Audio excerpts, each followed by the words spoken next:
What's up everybody, my name is Apathy Beats, and today we're going to look at how to make your hi-hat sound better. Let's get into it. Alright, so I have a sample dragged in here. We're going to put a pattern below it, stretch that out to 8 bars.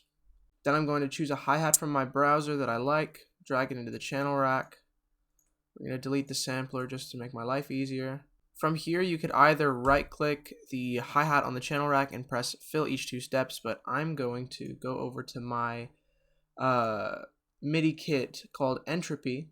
I'm going to open up drum MIDI, hi-hat, and then put a 2-step in here.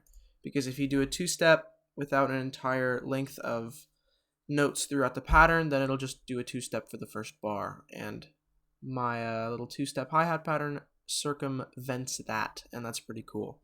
So now we're going to go into the piano roll. So for me, I like to keep my BPM under 140, so we're going to maybe put that down to like 134, and then stretch this back out.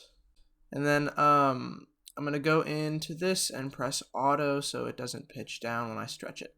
So then I'm going to go back into my hi-hats. Around 134 BPM is good, because if you do it too high, it's going to make the hi-hats, like when you roll it, it's going to make it sound too crazy, and it's not going to be discernible, and it's not going to have a nice bounce. So to start off, you can press Control and then click one of these notes to highlight every single note of that specific pitch.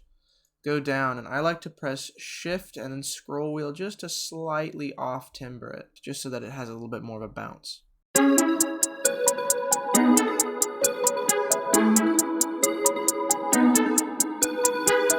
I'm just going to put a clap so that it's easier to visualize it with all the other instruments playing. Now for the velocity, you can do a whole bunch of things with it. I see people highlight everything except for 2 notes at the beginning, press delete, and then put one of these velocities down a lot. So like 1 and then 2, like that. And then just repeat that on over for the rest of the loop, so that it's like...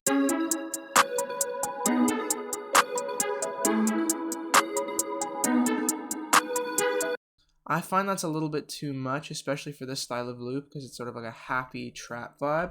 So I'm just going to maybe do that slightly and not super crazy.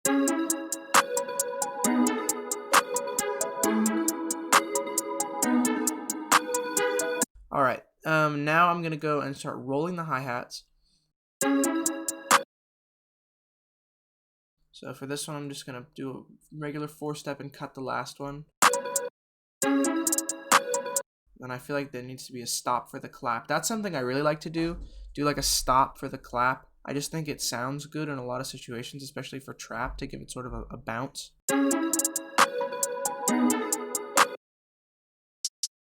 You can always do lower notes at slightly lower velocity just to give it a little more layers.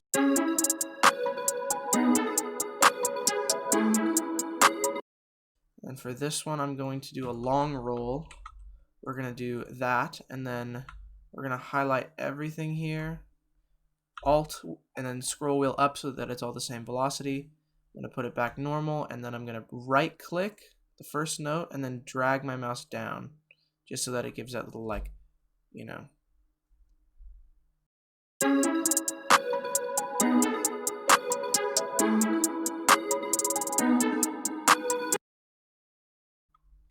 And then I'm going to just do a 2-step here.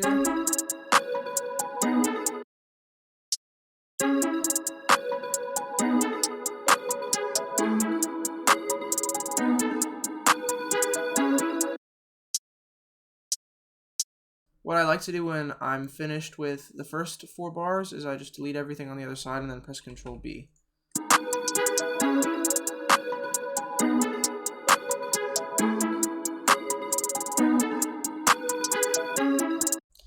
And then what I can also do is vary it on the second 4-bar loop. So maybe I'll just take out the clap for this one.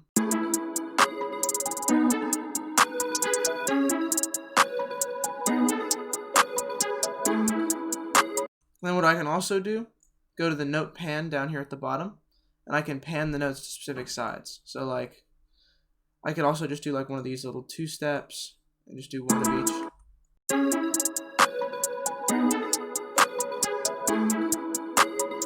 And what I can also do with this, with the little roll here, is I could take my mouse and drag down so that it goes across like this. And for these 3 notes here, I can just go up, down, up, or up, middle, down is probably a better option.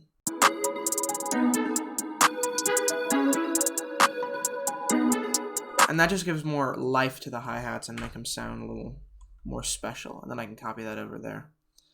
And then I'm going to make a beat with this, and you can see how it sounds in the full beat. I'll see you in a second.